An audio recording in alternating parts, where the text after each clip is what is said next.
begin our time together, greeting each other, welcoming each other into this space on this beautiful rainy morning.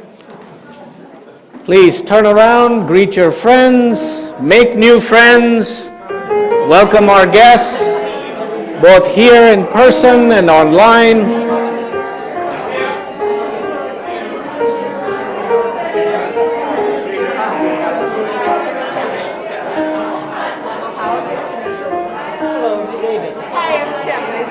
Balaji. Balaji, nice to meet you. Nice to meet you. Nice to meet you. Sorry, I was out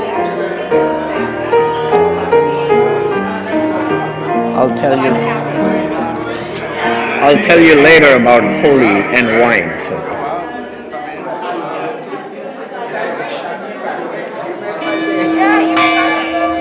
Say good morning. Oh, good morning.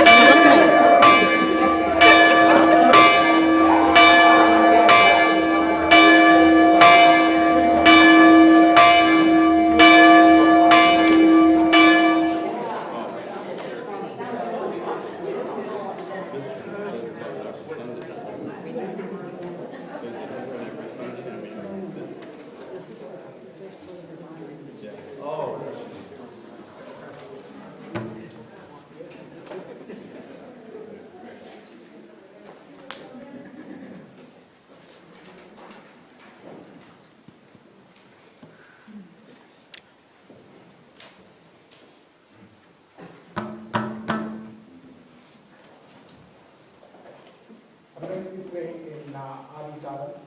It was in a cycle of 8. The mic. Yeah. It goes like this. Cycle of 8 with a ding, a ding, a ding, a ding, a ding, a ding, back, a ding, a ding, back, a ding. And like 1, 2, 3, 4, 1, 2, 3, 4. And it goes back and forth between like Takadimi and Takijan, like 1, 2, 3, like 3 counts and 4 counts. So let's see how it goes.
Beautiful.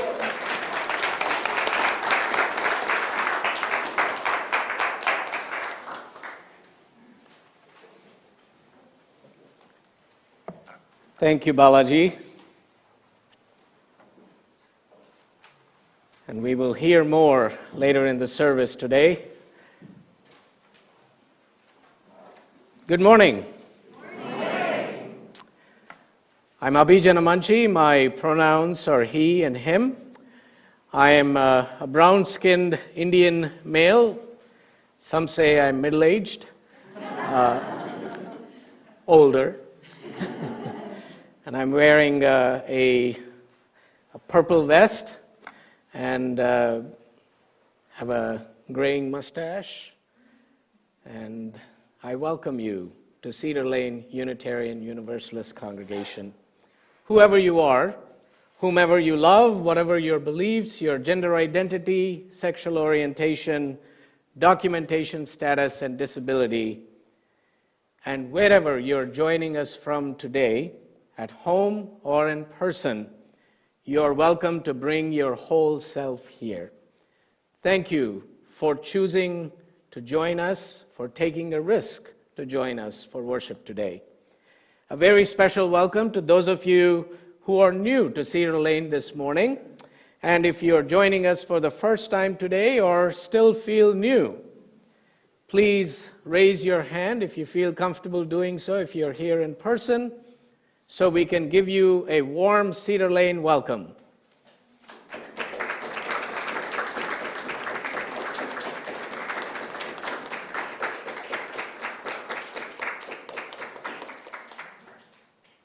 And if you're joining us online, please share your name and where you're joining us from in the chat, so we can also give you a warm online Cedar Lane welcome. You're invited to complete the newcomer form that is being linked in the chat for those who are joining us online, and we also have those forms available here. Our weekly e-newsletter is a great way to stay updated about all the many wonderful happenings at Cedar Lane. You can sign up through the link on our website's homepage, www.cedarlane.org. Our pastoral visitors are an extension of our ministry team. Kay Gottesman is here with us in person to provide pastoral support. Thank you, Kay, for your ministry. We gathered this morning pausing to acknowledge and recognize that Cedar Lane Unitarian Universalist Congregation is situated on the ancestral lands of the Nacotchtank people, part of the Piscataway group of tribes, and on the land on which enslaved African people and their descendants labored and lived without choice or reward. We honor with gratitude the land and the people who have protected it through the generations.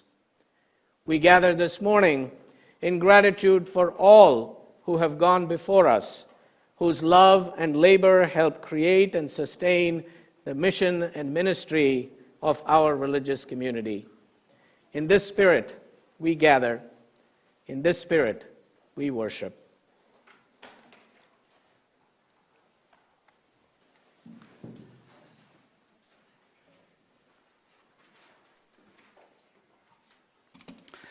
Hi, good morning. How are you all doing today? My name is Rajendran. My pronouns are he and him, and I'm 5'11". I'm still trying to figure out how to do this. I'm wearing a blue shirt. I'm almost balding, and I'm an Indian guy. So thank you all for coming today. So as the spring auction celebration team kindles the chalice, I welcome them to the... So please let us share the chalice lighting words together. It should be on your flyer. Let us look to this day for its life, the very life of life. In its brief course lie all the verities and realities of our existence, the bliss of growth, the glory of action, For yesterday is but a dream, and tomorrow is only a vision. And today, well lived, makes yesterday a dream of happiness, and every tomorrow a vision of hope. Thank you very much.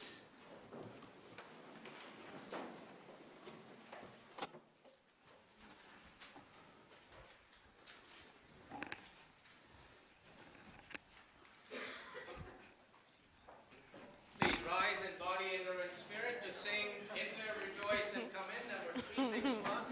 The words will be on screen as well.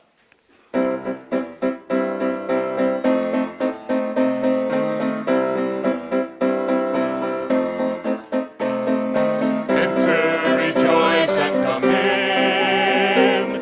Enter, rejoice, and come in. Today will be a joyful day.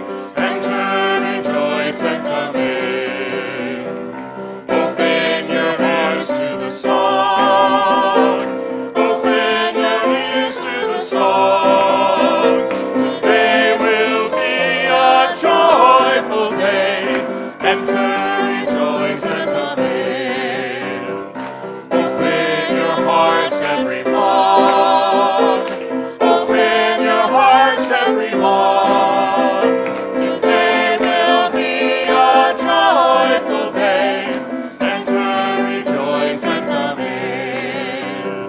Don't be afraid of some change. Don't be afraid of some change. Today will be a joyful day. Enter, rejoice, and come in. Enter, rejoice, and come in. Enter, rejoice, and come in. Today will be a joyful day. Enter, rejoice, and come in. All right.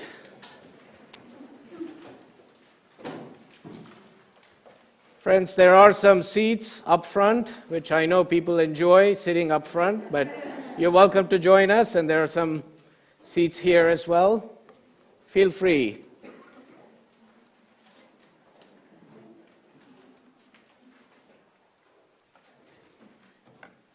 All right. Don't be afraid of some change. Those words never rang so true as they are doing now. It's so good to see you all this morning. We have a few things to lift up. To begin, the joys of construction continue. Here we are. And until further notice, we will be worshiping here in this chapel for worship every Sunday at 10:30 a.m. And our religious education faith formation programming will be happening in the Chalice house behind us on that little hill. And please do not enter areas that are under construction. They're not safe, and they're also quite dirty and dusty. And restrooms are available at the bottom of the stairs right outside the chapel. And also we have this beautiful, accessible, portable toilet, right, Jasmine, outside that you are welcome to use. And also we have accessible restrooms in the Chalice house. And moving on, we are really getting geared up for our 2023 spring auction celebration. It is officially happening, right? Bidding for all the 200 plus items started online this morning.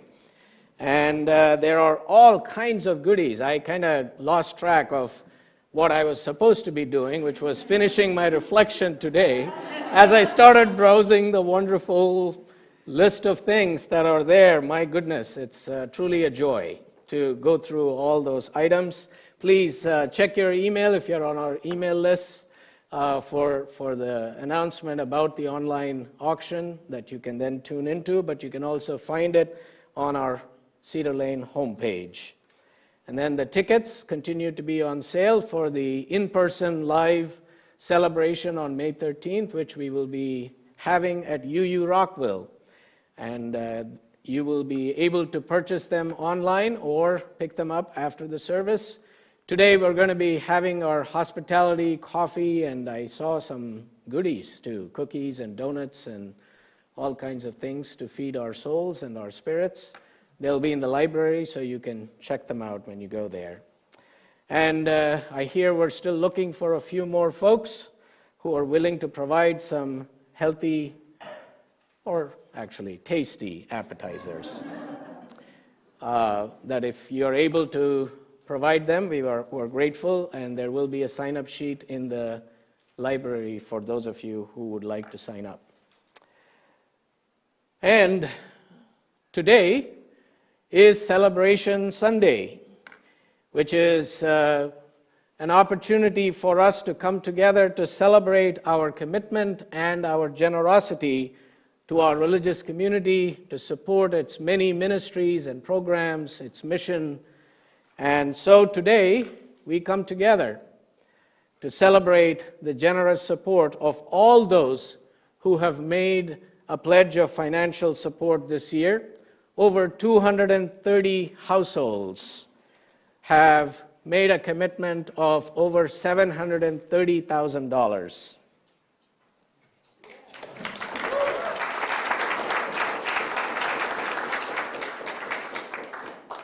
And in response to the very generous matching challenge that some of our members made of over $32,500, to date we have received new pledges of almost $85,000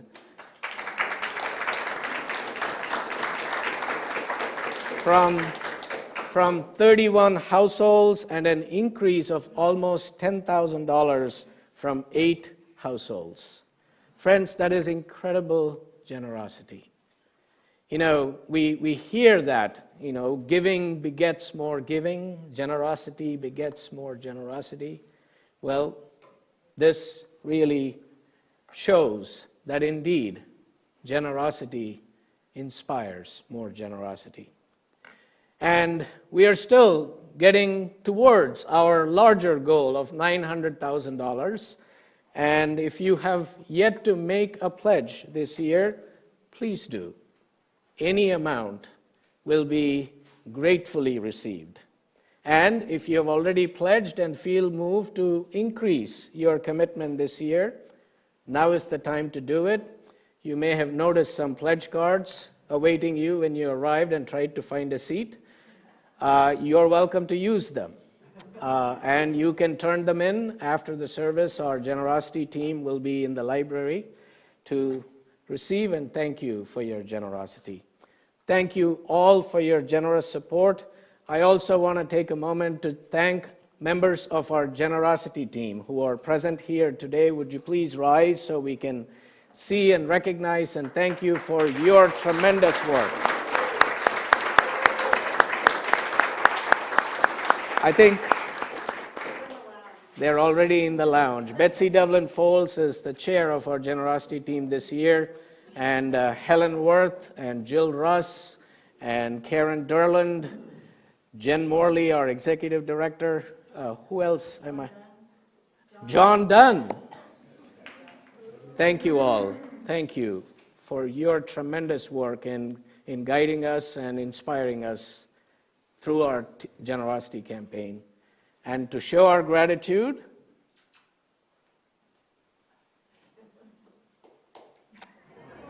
we rehearsed this. Gracias. Merci.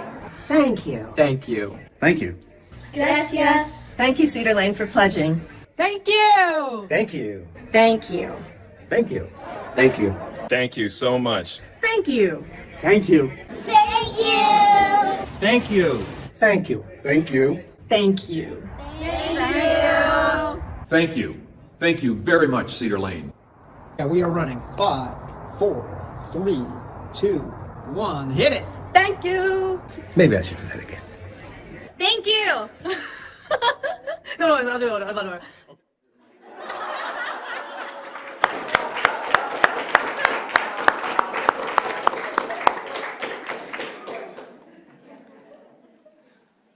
Thank you. And now let us center ourselves into this space to share some of the joys and sorrows of our community.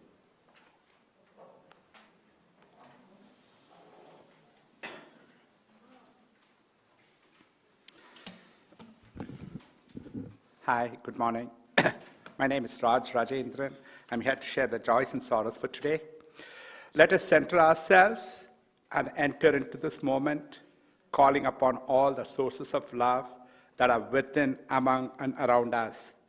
We lift up those in our community who are living through the small and extraordinary milestones of life. We pause to be present to our spiritual companions and to the concerns of our own hearts.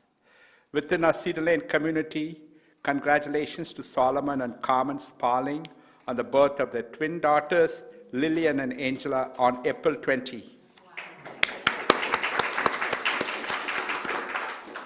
We hold in our hearts Susan Henry, who's mourning the death of her brother, Bruce Hallstrom, on April 14th in Chicago. Our caring extends beyond Cedar Lane to others whose lives are lost and whose lives are impacted by war, violence, and calamities in our nation and in our world. May these friends of ours, our companions in the world, and all the joys and sorrows we hold in our hearts be held in the embrace of silence. As we enter the silence together, please rise in body or in spirit and share the names of loved ones you're holding in remembrance into the silence or in the chat. You're invited to share the names of the loved ones that you're holding in remembrance or in care in the chat.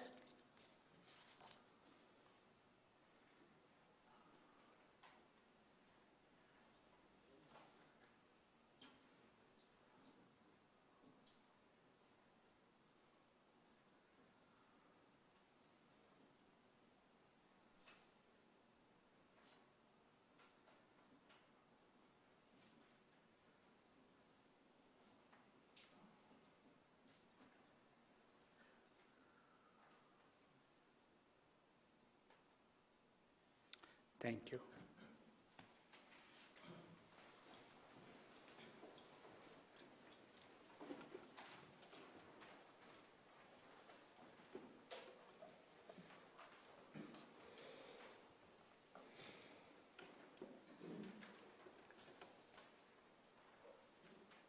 Let yourself sit quietly and at ease. Place your feet on the floor and settle into a comfortable position wherever you are, sitting, lying down. And allow your body to be relaxed and open. Your breath natural and your heart easy. Take a moment to breathe into your heart by taking a deep breath into your stomach, breathing in and holding it for a moment at the top of your head. Breathing out, releasing through your mouth. Let us breathe together. Breathe in, hold it, breathe out.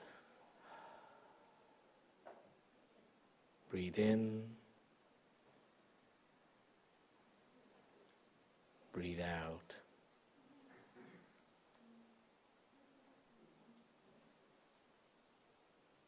Let us begin with a practice of gratitude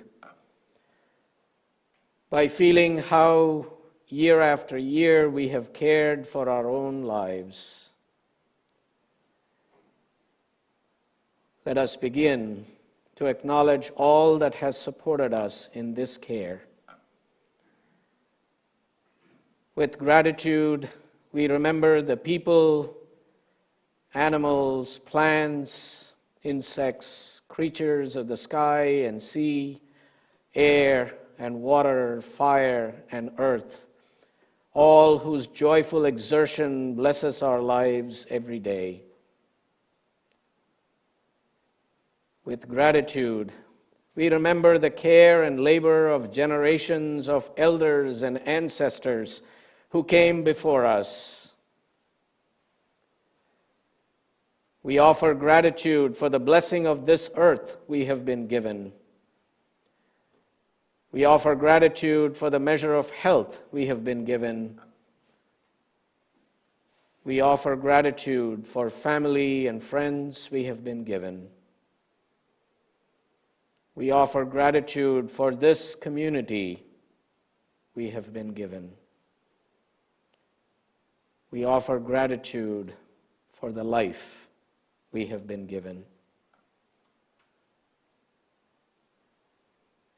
And now let us shift our practice to the cultivation of joy. Continue to breathe gently and bring to mind someone you care about, someone it is easy to rejoice for. Picture them in your mind and feel the natural joy you have for their well-being, their happiness and success. With each breath, offer them your grateful, heartfelt wishes. Say quietly in your mind, may you be joyful. May your happiness increase. May your good fortune and the causes for your joy increase.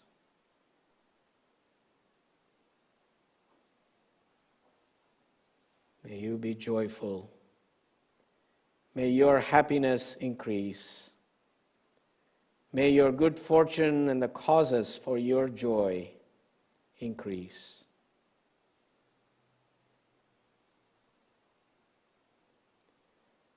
When you feel some degree of gratitude for the happiness of your loved one,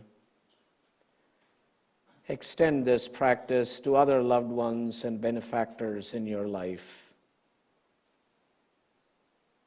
May you be joyful. May your happiness increase. May your good fortune and the causes for your joy increase.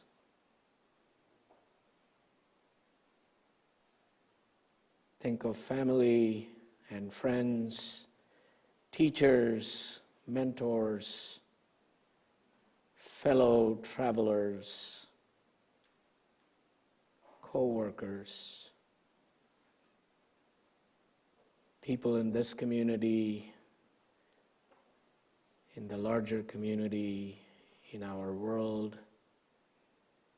Extend your joy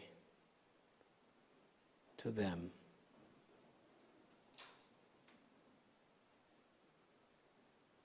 And now, offer yourself some appreciation. May I be happy. May I be peaceful. May I be whole.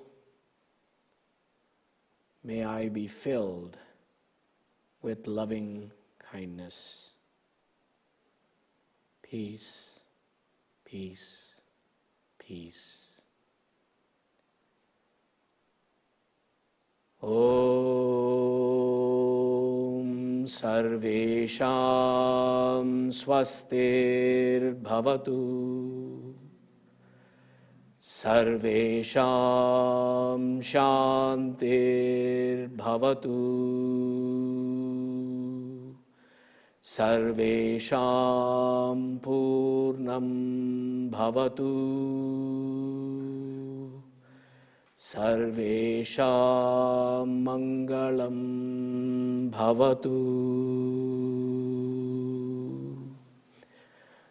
Om Shanti Shanti Shanti.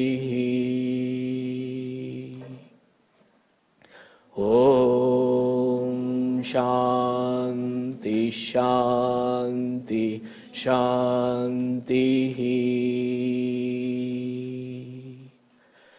Om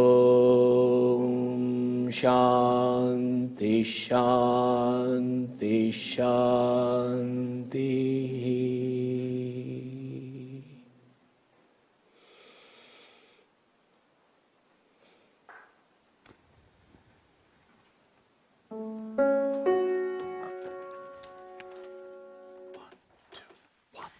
There are numerous strings in your lute. Let me add my own among them. Then when you smile your chord, my heart will break its silence, and my heart will be one with your song. There are numerous strings in your lute. Let me add my own among them. Amidst your numberless stars, let me place my own little lamp. There are numerous strings in your lute. Let me add my own among them. In the dance of your festival of light, my heart will throb and my life will be one with your smile. There are numerous strings in your lute. Let me add my own among them.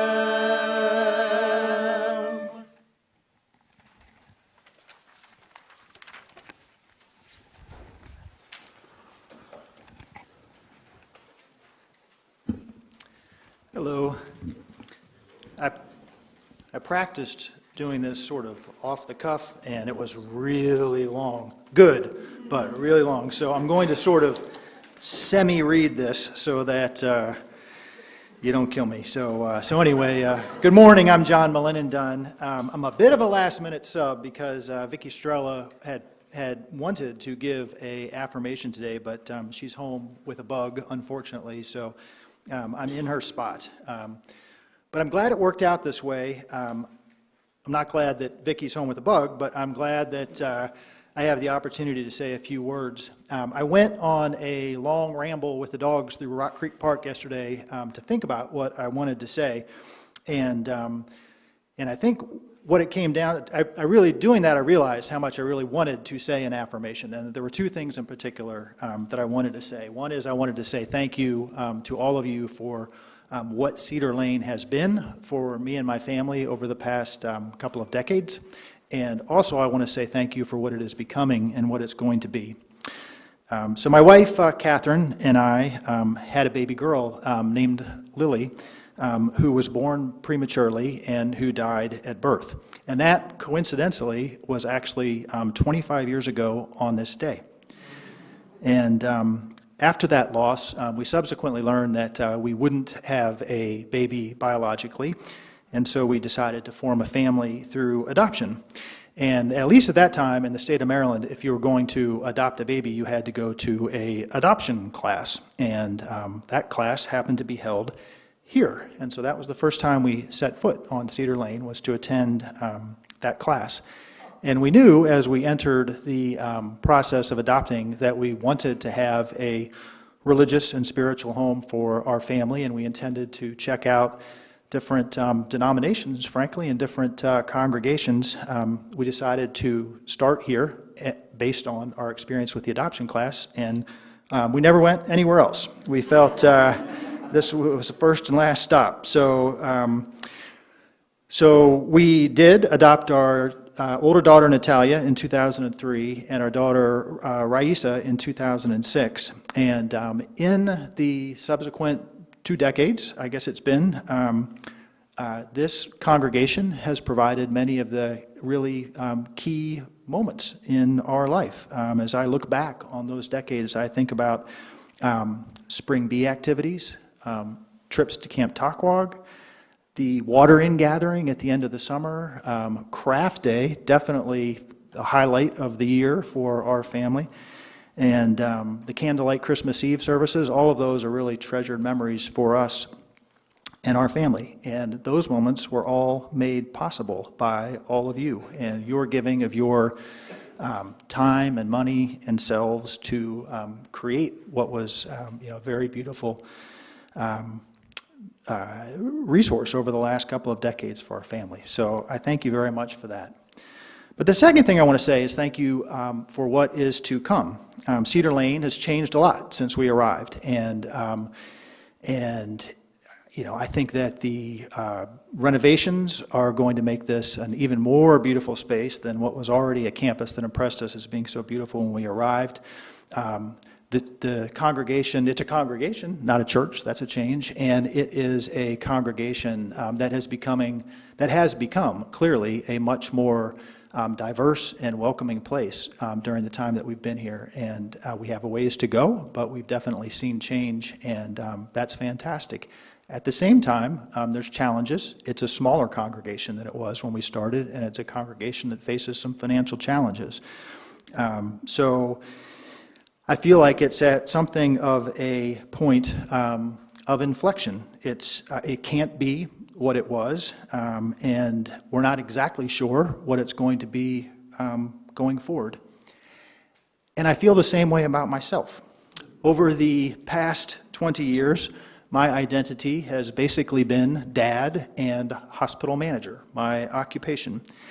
Our younger daughter is heading off to college in a couple of months. Dad will be less a part of my identity going forward. I'm about to turn 57, so I'm not on the edge of retirement, but on the other hand, it's out there. So I really have to do a lot of thinking about how I craft a new identity in order to have a gratifying future. And I'm looking forward to doing that, and I'm looking forward to doing that in tandem as this church grows and changes in the coming years, and I'm really grateful for the opportunity.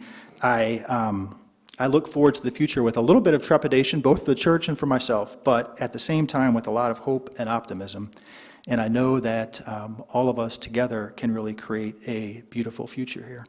So I want to say thank you very much in advance to all of you for helping us to get there. Thank you.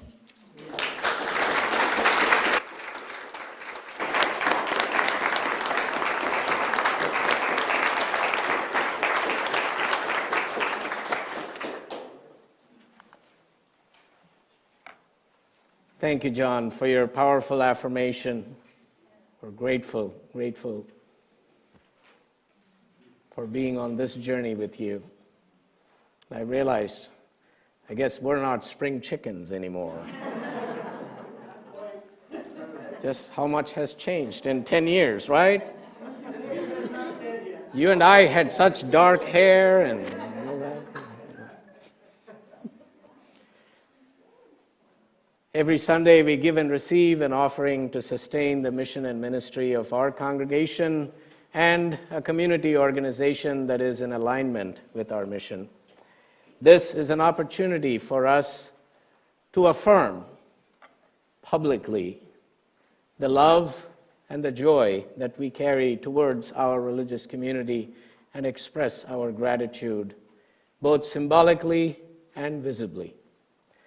And today, we share our plate with the Maryland Network Against Domestic Violence, a statewide domestic violence coalition that brings together victim service providers, allied professionals, and everyday citizens in order to reduce domestic violence in our state. MNADV promotes awareness and prevention of domestic violence by maintaining an informational website, disseminating e-newsletters, participating on social media platforms, offering domestic violence programs access to a language interpretation service for non-English speaking survivors, tracking the loss of life caused by domestic violence through a statewide fatality database, and organizing annual memorial services. These are some of the ways that this organization is doing such critical work, and it is an honor for us to partner with them in supporting their efforts. There are many ways to give at Cedar Lane. You can give electronically or place your offering in the offering plate or your check or mail them to the congregation. However you choose to give and whatever you give, your gifts are gratefully received. The offering will now be given and gratefully received.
Wow.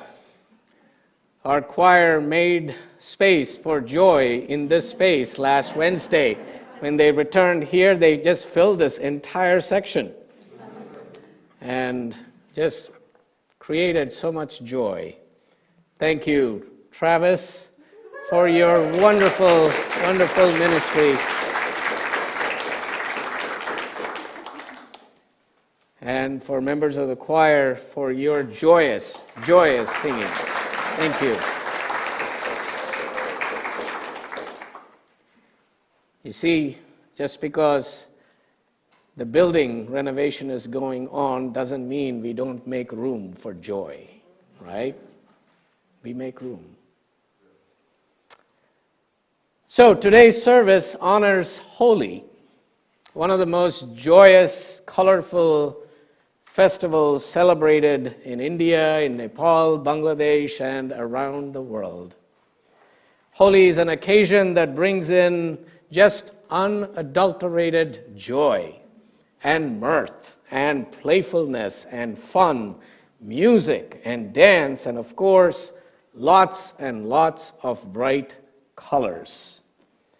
For many, it is a festive day to meet others, to play and to laugh, to forgive and to be forgiven, and to repair broken relationships and begin again in love. Now, we were going to have a wonderful, joyous, holy celebration after the service today, and the rain gods intervened. Though, yes, we could have still played Holi, which actually tends to be how it is in India, we didn't want to recreate that to that extent. So we decided we would postpone our joy by a week and do this next Sunday. Rain or shine this time. We will be outside after the service playing Holi in the courtyard. And before that, we're also going to have some delicious Indian food. So I hope those of you who may have come here today hoping to play Holi will return next week. So with that little commercial, there are several stories and legends about the origins of Holi. There's one story that celebrates the joyous love between Krishna and Radha. As a young boy, Krishna, who is an incarnation of Vishnu, the god of preservation, the one who sustains the universe, goes and complains to his mother that his friend Radha and her companions would not play with him because of his dark complexion. And so his mother Yashoda suggests to him that he go and smear Radha's face with whatever color he wants.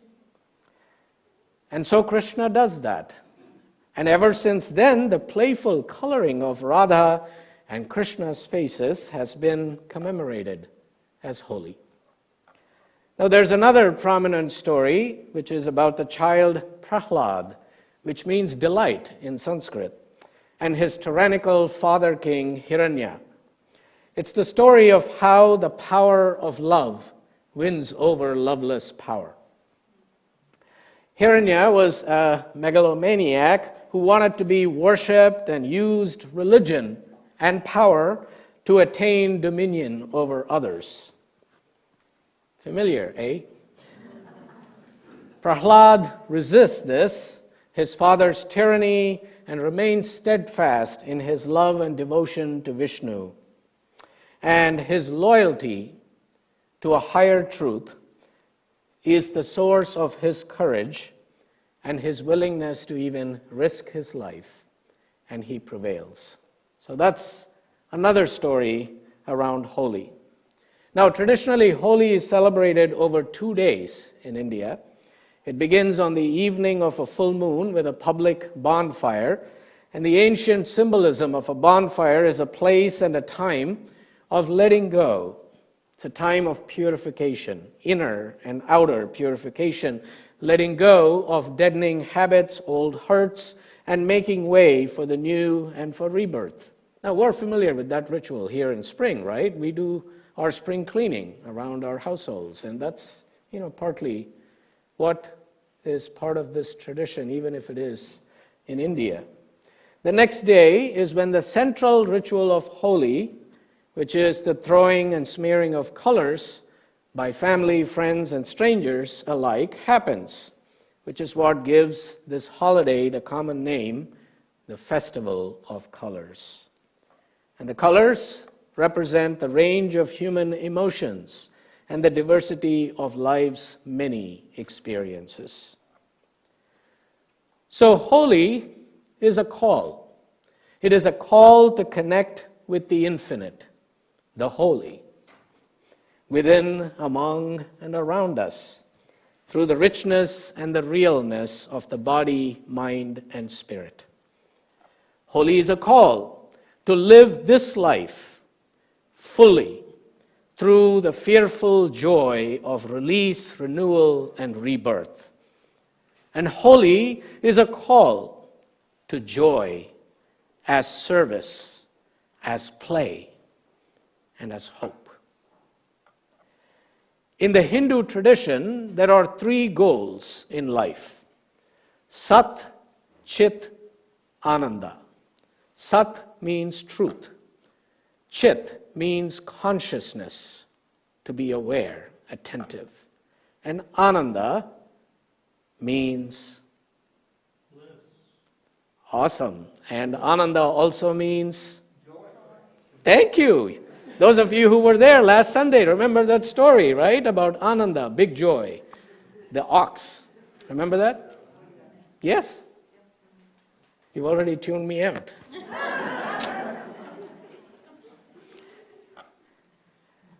Well, joy is the alpha and omega of existence, at least in the Hindu Upanishadic tradition. The Chandogya Upanishad says, that which is infinite and whole is joy. There is no joy in fractioned and finite existence. Only the infinite is joy.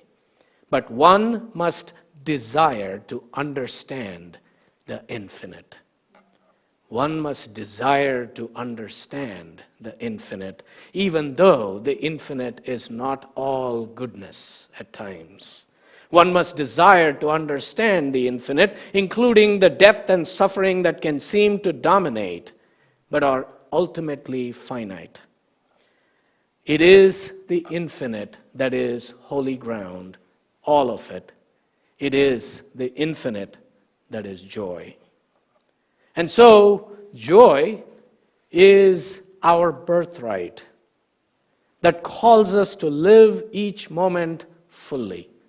It is a part of our life inheritance because joy is so indomitable, intertwined so intrinsically with life that it exists even in despair. The poet Mary Oliver proclaims, "Every day I see or hear something that more or less kills me with delight, that leaves me like a needle in the haystack of light. It was what I was born for, to look, to listen, to lose myself inside this soft world, to instruct myself over and over in joy and acclamation." To instruct myself over and over in joy and acclamation. Now, it is not easy, as you well know, to maintain an attitude of joy all the time, especially when life deals us with cruel blows. It is hard to feel joy in the midst of illness and death, suffering and sorrow. But as His Holiness the Dalai Lama reminds us, it is especially important in these situations more than at any other time to find a way to reconnect to a sense of joy, even when we are least inclined to do so. In his book, The Book of Joy, Lasting Happiness in a Changing World, which is actually a dialogue between him and Archbishop Desmond Tutu. There's actually a wonderful video of that on Netflix. If you want to catch it, you can watch that. He writes, "Adversity, illness, and death are real and inevitable. we choose whether to add to these unavoidable facts of life with the suffering that we create in our own minds and hearts, the chosen suffering. And the more we make a different choice to heal our own suffering, the more we can turn to others and help to address their suffering with the laughter-filled, tear-stained eyes of our hearts. And the more we turn away from our self-regard to wipe the tears from the eyes of another, the more incredibly we are able to hear, to heal, and to transcend our own suffering. This is the true secret of joy. The Dalai Lama also says that the ultimate function of religion is to give human beings the tools they need to be not superficially but deeply happy. And joy is being deeply happy. It is a choice, a decision that is purposefully made. You may know of an old Egyptian myth that teaches a valuable lesson about the purpose of life being joy. You see, after death, the ancient Egyptians believed that they would be confronted by the god of death and rebirth, Osiris, with a quiz that had to be answered truthfully and honestly. After 42 routine questions about how they lived, Osiris would ask a crucial two-part question. First, did you find joy? And second, did you bring joy? Now, notice the emphasis in this question is not on what we did in our lives, or how much we made, how many cars we owned, what kind of a house we lived in, all of that, or even if we did good works, good karma. Good karma is still karma. We need to remember that. The purpose of our life is just this. Did you find joy, and did you bring joy in your lifetime? Now, the deceased could not lie to Osiris, and if they answered the question affirmatively, they were returned a measure of continued existence. Now, if they lied, they would be taken away, and get this. Are you listening? Get this. They would be taken away and eaten by a creature from the netherworld, usually depicted with the head of a crocodile, the foreparts of a lion, and the rear, the butt of a hippopotamus.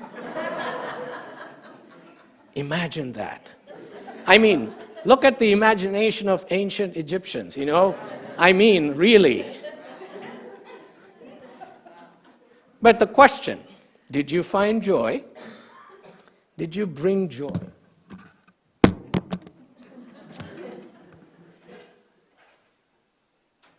Shall we just use this? Yep, much better. Thank you. Did you bring joy in your lifetime? In other words, joy is what we share. What is joy and how is it joy? It is fulfilled in service. The poet Rabindranath Tagore wrote, "I slept and dreamt that life was joy. I awoke and saw that life was service. I acted and behold, service was joy." How simple, beautiful. You see, joy fills our being when we willingly give back to the world what we have received, when we live into the practice of gratitude and generosity. There is an epitaph of an English gravestone that captures the essence of a generous spirit. What I kept, I lost. What I spent, I had. What I gave, I have.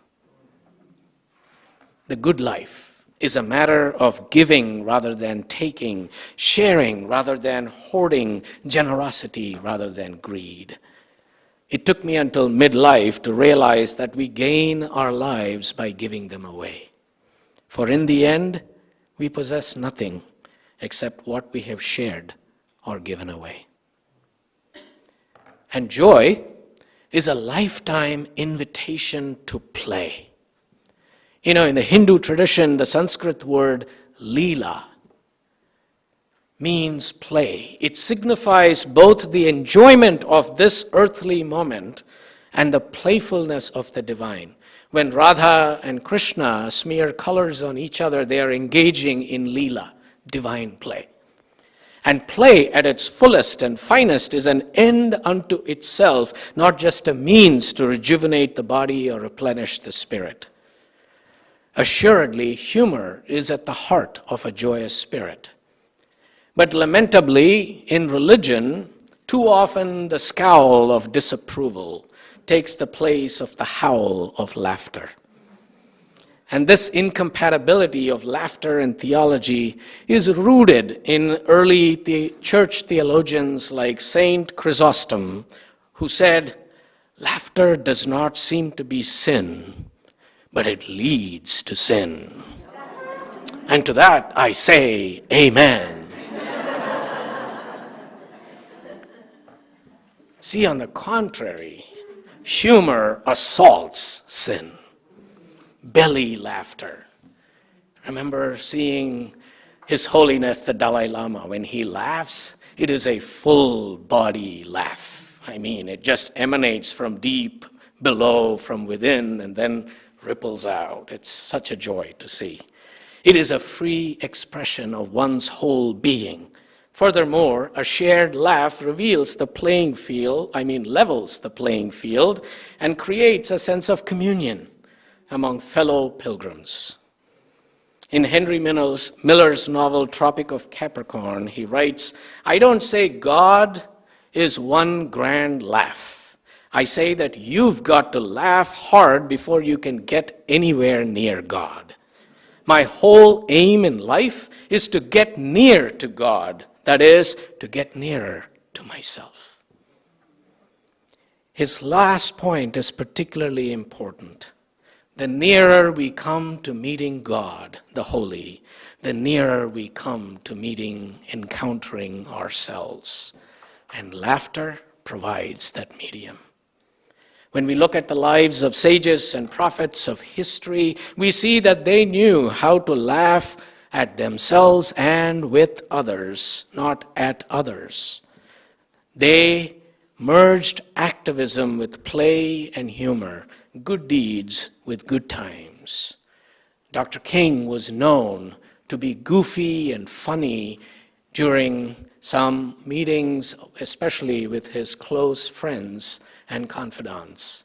In fact, you may have seen a picture of him and Harry Belafonte, who passed away this past week, of both of them sharing such a good laugh together. It's just, they're radiant. If you haven't seen it, it's all over the internet. Just check it out. I just wondered, what kind of a secret joke were they sharing, you know? And thank God we're part of a religion that claims that each of us can make a significant difference in the ongoing creation of our universe with joy. That we can meet the challenge of Osiris by finding and bringing joy, because the source of joy is planted deep within us if we but unleash its power. So playfulness of spirit is not an irresponsible luxury or privilege, even given the deplorable state of the nation and our planet.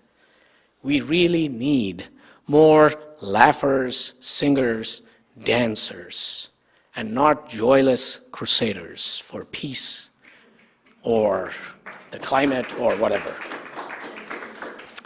And lastly, joy is having hope. It is a hopeful orientation toward life, whatever life may hold. To choose joy as an orientation for our lives does not mean that we will be happy all the time. It does not mean that we will be materially wealthy. It does not mean grief and loss will not befall us or our loved ones. Joy involves a capacity to see the love, to experience the love, the connection, the blessing, wherever it may be, and then rejoicing. And this, friends, is part of what we do, however imperfectly, in this religious community. We try to tune ourselves into the greater reality of love and forgiveness and blessing so that we see this in our lives and in the world.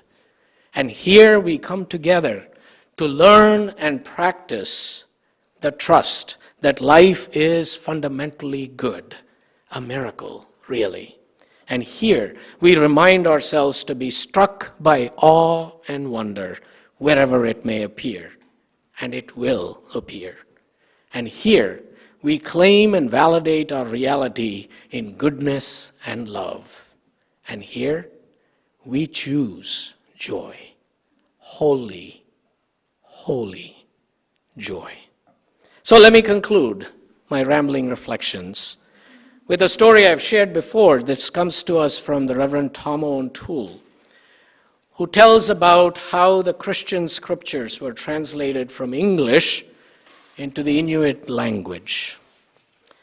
Apparently, problems arose for the translators who had a limited understanding of the Inuit language when they encountered certain English words for which they could not find appropriate words in the Inuit language. For example, there is a passage that tells that the disciples are filled with joy upon meeting Jesus.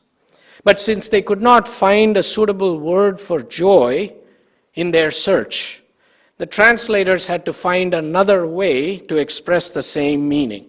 Now, I don't know if this is real, but it's a great story, so just journey with me. I tried checking to see actually if this happened, and I couldn't find anything. So the translators apparently discovered that one of the most joyful times for an Inuit family is when the sled dogs are fed in the evening. The dogs come barking and yelping and bounding about and wagging their tails furiously, and the children squeal with delight, and the neighbors join the communion as well every evening. Consequently, the translators used that particular event to help convey the meaning of the aforementioned biblical text. As a result, when the passage was apparently translated back into English, it read, "When the disciples saw Jesus, they wagged their tails."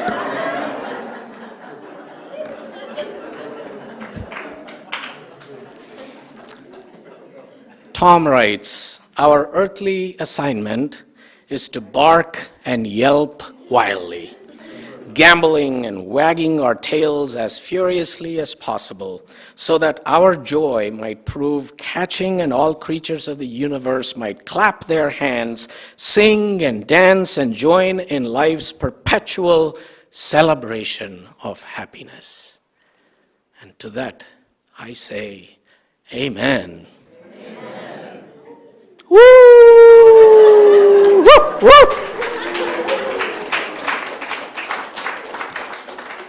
And now rise in body and or in spirit to sing, "Joyful, joyful, we adore thee."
Blossoming meadow, flashing sea, chanting bird and flower.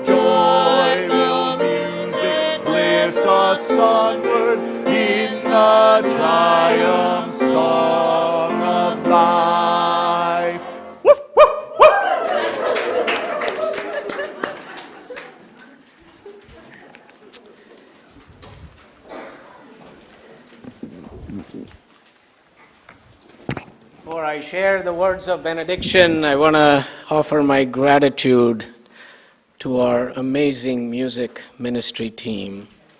Jenny Lynn, Rachel, Kevin, Jasmine, Travis, and Balaji Narasimhan, who joined us this morning playing the Mridangam. And to our wonderful AV team, which really, really makes magic happen every Sunday. Thank you. Thank you. And to everyone who comes together as a community week after week to make Cedar Lane happen. Thank you. From James Broughton.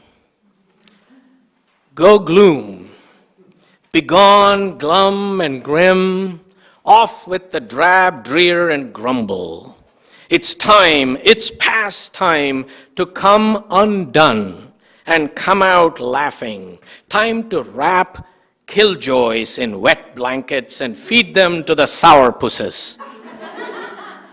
It's not about you, Ernie. Come, frisky pals, come forth, wily wags. Loosen your screws and get off your rocker. Untie the straight lacer, tie up the smarty pants. Tickle the crosspatch with Josh and Guffaw. Share quips and pranks with every victim of grouch, pomposity, or blah. Woe to the bozo who says no to tee-hee, ho-ho, and ha-ha. Boo to the clear-cut klutz who wipes the smile off his face. Without gaiety, freedom is a chastity belt. Without gaiety, life is a wooden kimono. So come, cheerful chums, cut up and carry on, crack your pots and split your sides, boggle the bellyacre, convulse the worrywart, pratfall the prissy-poos and the fuddy-duds, take drollery to heart or end up a deadhead at the guillotine of the mindless. So be wise and go merry round, whatever you cherish, whatever you love to enjoy, what you live to exert, and when the high spirits call your number up, count on merriment all the way to the countdown. Long live hilarity, euphoria, and flummadiddle. Long live gaiety for all the laity. Go in peace, go making peace, live joyously, and love mightily, and bow to the mystery with Balaji.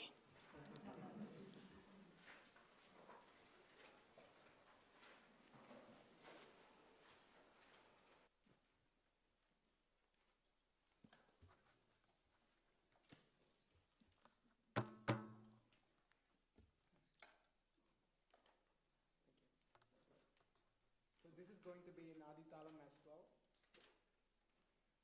but it's going to be counts of 5. So it goes